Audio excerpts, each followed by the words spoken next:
Hey everyone, welcome to another episode of College Town Talk. I'm Jonathan Frank. And I'm Shan Stout. Shan, we have another Tennessee Tech student on today's podcast, and we don't get to talk to current students all that often. So when we do, you know they've got a good story to tell. Okay, lay it on me. I have a feeling I'm about to be very impressed. Well, today's guest is the Jimmy Guadalupe, Tennessee Tech's newly appointed student trustee. The Board of Trustees unanimously confirmed his appointment at their June 25th meeting, and he is making this his first stop in his new role. He is a Cookeville native and a rising senior in the College of Business, pursuing a double major in business management and business information and technology, and he's also the first Cookeville native to serve in this role as an undergraduate student. And at Tech, he's been active in campus life. He's served as a media coordinator for the Office of Admissions, and previously as executive treasurer for the Student Government Association. He also serves as a Tech President's Ambassador, which is a select group of students who serve as the university's executive representatives and foster connections among the campus community and university guests. And he provides personalized campus tours, including, we just learned before we started recording, one yesterday, to prospective students and their families as a Tech Trailblazer. Jonathan, look at that. My prediction came true.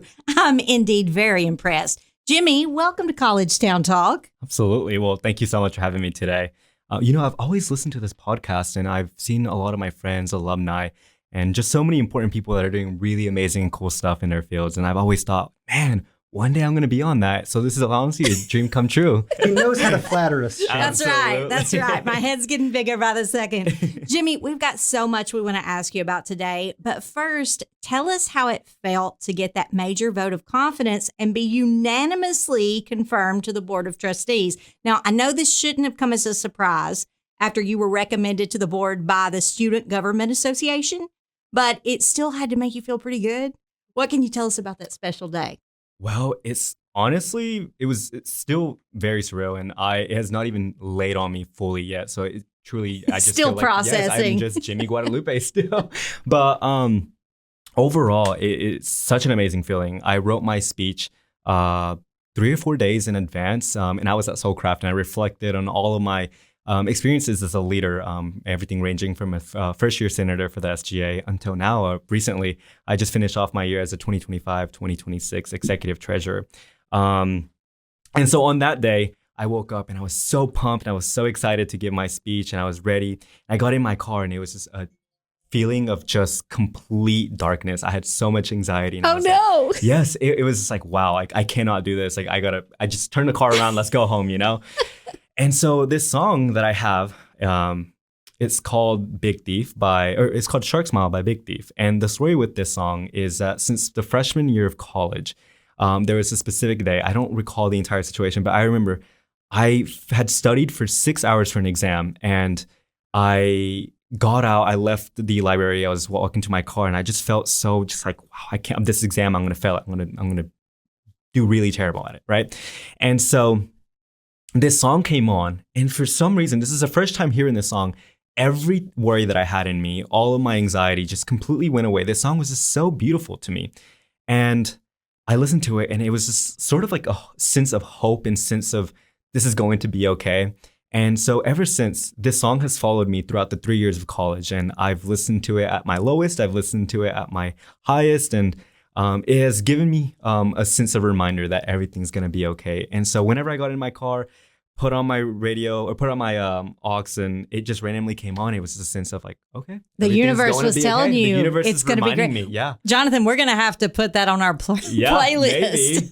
I have a lot of circumstances where I could use to be calmed down. Wow. So I need to find the song, but I also love that he wrote a speech at Soulcraft Coffee. Oh, listen, Shop. no better place Absolutely. to write a speech, a reflective speech. For sure. I think I'm going to start writing all of my speeches at Soulcraft. You should. They should market it for that. And they have a really good playlist over there. Every time, like, I go in with my headphones expecting to block everything out. But then, like, I'll, like, randomly take off my headphones. Like, oh, my gosh, I actually like that song. Let me take off my headphones so I can actually listen to that song. Anna at Soulcraft, she's going to love this podcast. Music to her ears. Well, Jimmy, we've had an opportunity to interview several of your predecessors over the years, and I always enjoy seeing how our student trustees put their stamp on this position. It's only a one-year term, but we've seen that students can really make a major impact during that that time. And you and I spoke briefly before you were confirmed, and you shared how mental health is going to be something that you really want to champion in this role, which I think is so admirable. And we've talked previously on this program. With people from the Center for Counseling and Mental Health Wellness, and I've always felt like Gen Z, Gen Alpha have a lot to teach us all about kind of reducing stigma and being willing to talk about it. So can you tell us a little more about why that's an issue you want to focus on and how you plan to tackle that over the next year? Yeah. So I struggled a lot with mental health growing up, and that was something coming from a Latino background. A lot of times our parents would tell us, oh, you're sleeping too much, or you're on your phone too much, get off your phone, whatever it may be. And so growing up now, I have full control of my health. I have full autonomy of, how I treat myself. And one of the things that I try to do a lot is be proactive about my health in general. Get my checkups. If there's anything that I feel is wrong, just go get it checked out. And one of the things that I've noticed that I've sort of not really been proactive about in comparison to the rest of my health is my mental health. And just like every other organ in your body, if for example, if there's something wrong with your liver, you get that checked out, you get it fixed, or, get medication for it. Just like every other organ, we take care of it. And one of the things that I don't usually take care of is my brain. And that's an important organ. It gets me through school. It allows me to speak. And that's one of the things that I've, sort of not been proactive about. And so I've made it a mission for me to just be proactive about it, go to therapy as much as I can, and just be proactive about my mental health. And I believe every student, as long as they do have a good mental health standing, then they are a very successful student. And so I believe in order to create successful students and bold and fearless students, we got to really, really ensure that we're honing in on mental health and have that be a proactive step for them to be a successful student at Tennessee Tech. Wow. Jimmy must have wrote this speech at Saltcraft Coffee. Yeah, I mean, there's just a lot of wisdom in that. And it makes me think there's this comedian that I like who kind of talks about her mental health, and she talks about people have given her a hard time for taking a medication. And she says, okay, well, why don't you go home and why don't you drive home without your glasses or your contacts? No, that's very true. Because it's like, if you would treat that, with your eyesight, I mean, it should be the same. Yeah. It's take care of it the same way you take care of your entire body. And I feel like for example, my parents, like they didn't view it as that. They just viewed it as just anything else, move on with your life. But it genuinely does over time weigh down on you. And so ensuring that you're, constantly taking care of your mental health is truly a good factor in whether you aren't a good student or a successful student. Jimmy, you are such a role model for not only fellow students, but just the general population. Yeah. I mean, it is hard to talk about being vulnerable. Yeah. But your mental health, if you don't start with your mind, stress, we know, breaks down your body faster than anything. And that is a part of mental health. And apparently we all need to go to Soulcraft Coffee and decompress and listen to Jimmy's playlist. That's what he's going to contribute. You're bringing such an important perspective to your role as student trustee, not just as a student and a Cookeville native, but I love that you are someone who is proudly the son of immigrants and who is a first-generation college student, and your parents must be very, very proud. Now, we've talked on this show previously about Tech's Office of First-Generation Student Success, which I love, and the ways the university has been seeking to support students like you who are the first in their families to attend college. And that can be a scary space because you don't have those mentors. Your parents can't say, well, when I was there, Yeah. So what has your experience been like as a first-generation college student? What would you want people to know about the unique needs that maybe you and others have, the wants and the questions of our first gen community, and what their perspective is? Yeah, for sure.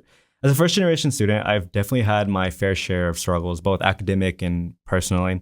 And one of the things that I've always wished since high school, and I remember always wishing in high school, is I wish I had a mentor or somebody that could connect with me on a deep level, both culturally, in the same background, who shared the same struggles as me. And like I said, being a first generation student, I did not have that. I mean, the most my parents could do was just give me a pat on the back and say, you're doing well, or just give me words of encouragement. And of course, that's a really crucial part in how I am so successful. But at the end of the day, I really wish I had a mentor. And just someone who could show me how to play the cards right to be a successful student. But coming to Tennessee Tech has truly given me a support system. As a first generation student, everything from professors, opportunities, and connections, as well as career advisement, Tennessee Tech has truly shown me how to be a good leader and has mentored me and has pampered me to be a good leader. And it has allowed me to sort of become the mentor that I wish I had growing up as a high school student. And even sometimes now, for my siblings, my friends, and everyone else that I grew up with, to understand that education is power.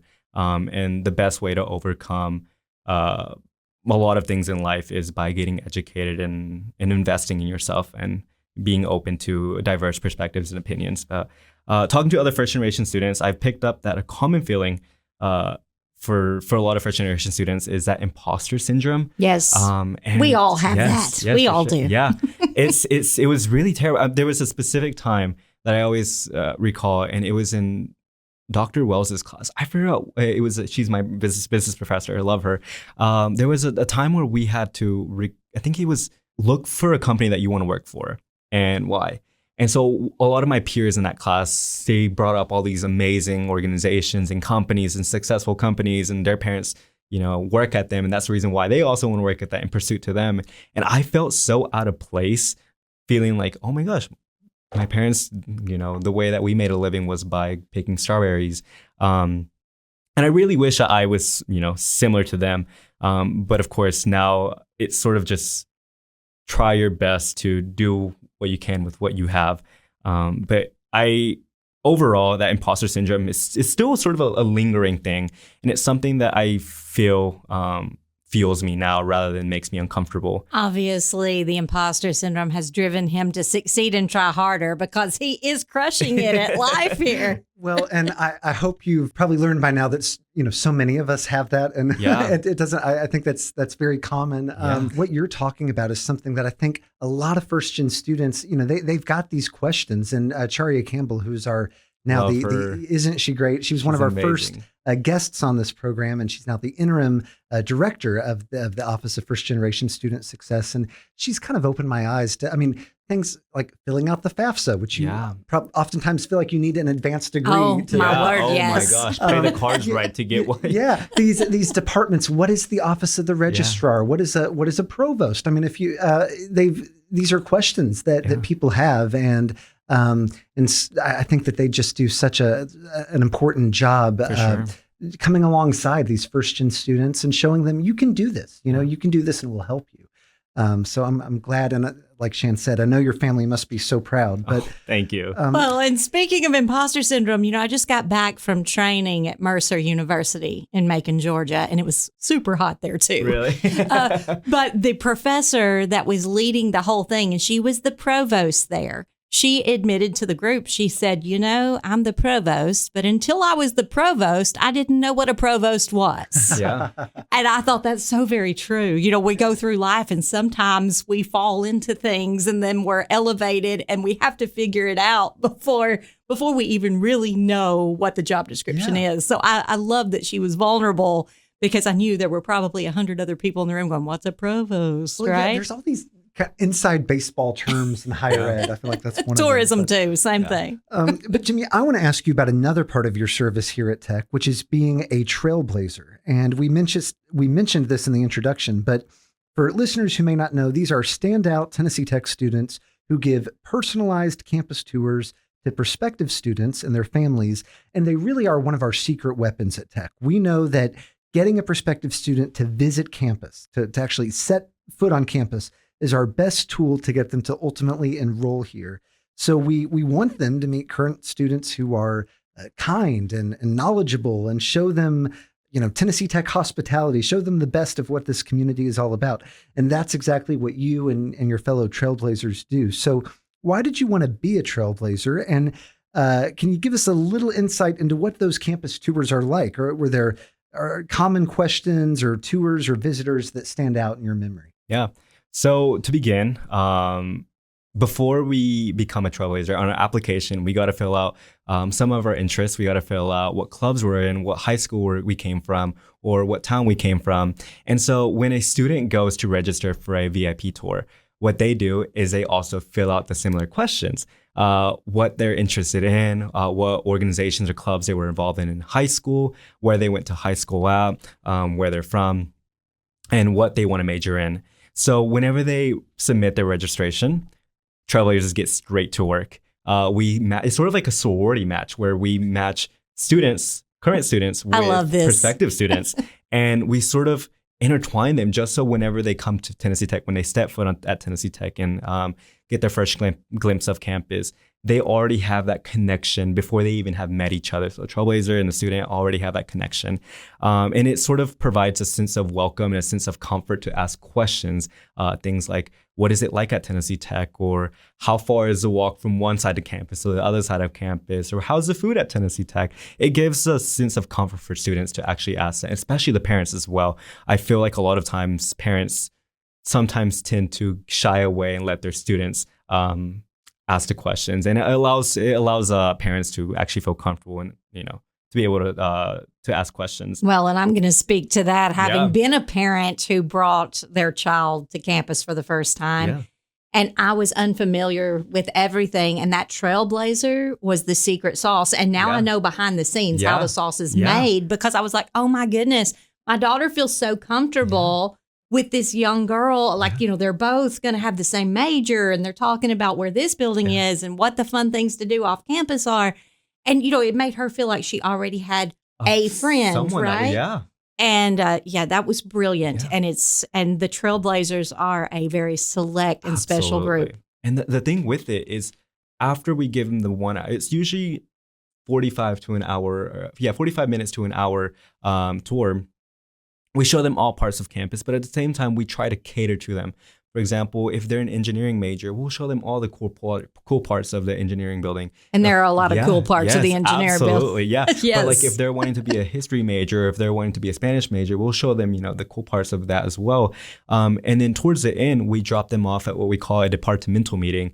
And in that meeting, they meet with their department. For example, a history major will meet with the history department, and they'll talk specifically about what a day in the life of that major looks like. They'll talk about maybe what the coursework looks like, what organizations or clubs they offer under the history department. And it allows students to really, really know what they could imagine being a student, just walking around campus, as well as just even being an actual student sitting at a desk and learning history, for example. Well, Jimmy, I am so impressed with you. You were right, Jonathan. Yeah. This is wonderful. Now, go ahead. No, yeah. So I forgot to tell my story on why I became a Trailblazer. Oh, go for it. Okay. The thing with it is I toured a lot of universities around Tennessee, and one of the things that I noticed was that a lot of the campuses at the other universities, they did not have a Spanish-speaking Trailblazer, what we called it. And so it sort of, my mom didn't get to be fully connected with those other universities. Sure. And we tried Tennessee Tech, and his name was Humberto. Humberto gave us a Spanish tour. And because of that simple Spanish tour, my mom felt fully comfortable in knowing that Tennessee Tech is a place where I'll thrive, is a place that I'm surrounded around diversity, and is a place that I'm surrounded about different cultures and similar cultures like mine. And because of that, that's ultimately the reason why I chose Tennessee Tech. And because of that, I always thought to myself, I want to be that person for other Spanish-speaking families and allow them to feel comfortable the same way I felt comfortable when I visited Tennessee Tech. That's wonderful. What a story. I love that story. And to me, we have that slogan, as you probably know, Jimmy. We say it's personal. That's you get that on postcards and mailings for prospective students.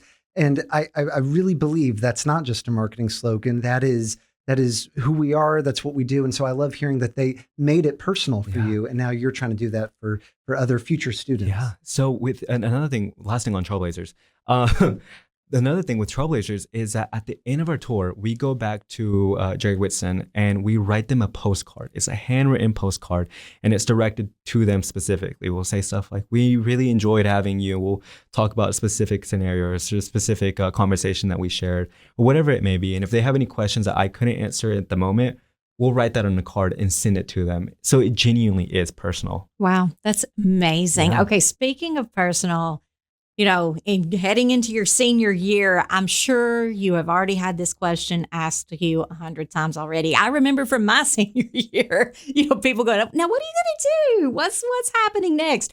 What does your future look like? I hear there is a backstory where you're interested in working for Coca-Cola. Yeah. I'm actually, so this is again, it goes back to a story.